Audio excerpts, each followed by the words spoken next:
How's it going, everybody? Today we're going to be going over a little bit of what's called an upper trap and rhomboid smash using a lacrosse ball.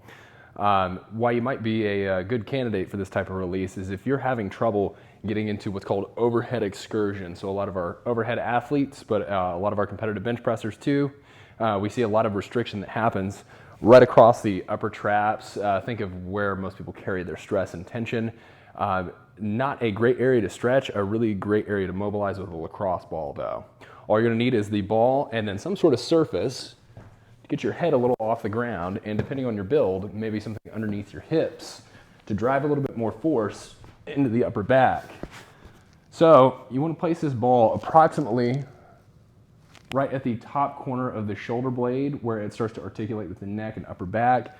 However, this can be utilized throughout the entirety of the upper thoracic spine, essentially in between shoulder blade and spine, both above and below the shoulder blade itself too. Start position for this is going to be palm face down, arm to your side. And you want to make sure that you relax your chest, relax your upper back in order to be able to scan and find any redheaded stepchildren in here. But now a lot of people will find if you have a little bit of a larger upper back or maybe more developed, you might need to toss something underneath your hips in order to direct more force into your upper back and also create a little bit of a rounding. So again, start position is going to be palm face down, arm to your side, and what you want to do is take this thing completely overhead and also in palm face down. But now what most people will start to realize is if they try to do this just by their own volition, that their arm will start to track laterally, almost in a Y-raise motion.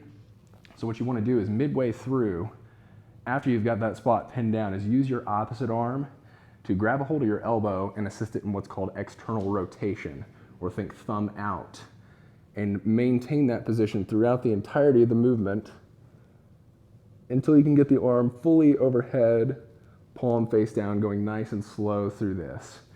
Now an important caveat is that you want to, in between each one of these mobilizations, you want to allow the arm, shoulder, upper back to relax, scan, and try to locate the most uncomfortable portion that you can, just as long as it's not on any bony prominence.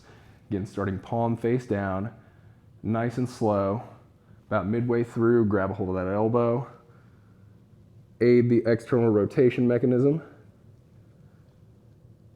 in order to get the palm fully overhead. Now, there are a couple different variations of this that you can utilize depending on where you're at in the upper back. Feel free to explore a lot of these movements too. So rather than just go straight arm overhead, what you can also do is get into a windmill type of exercise where you're taking your arm in the largest possible circle that you can draw, obviously lifting across the head and face, getting off the floor, and then back to square one.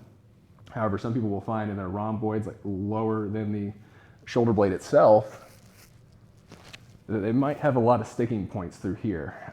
There is another option, another variation that you can utilize in this position, whereby you start palm face down. After you've located the trigger point, you can go through this overhead excursion motion, maintaining the external rotation. Yes, but you can also take the hand across your body toward the opposite hip. So again, you can start palm down, arm fully overhead, maintaining external rotation. And then as you bring it back down, instead of taking it to the floor, try going across the body without rolling and directing any force away from the ball, but instead actually leaning toward it, adding a little bit more pressure.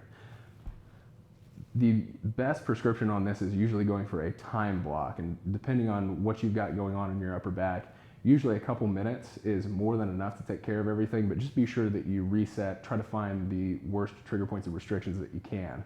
And as always, test, intervene, retest, whatever the painful movement is. If you're noticing that it's pressing a barbell overhead, if it's throwing something, try to repeat that motion immediately after you're done to make sure that you have captured all the movements and mobilizations that you need to get this area moving again.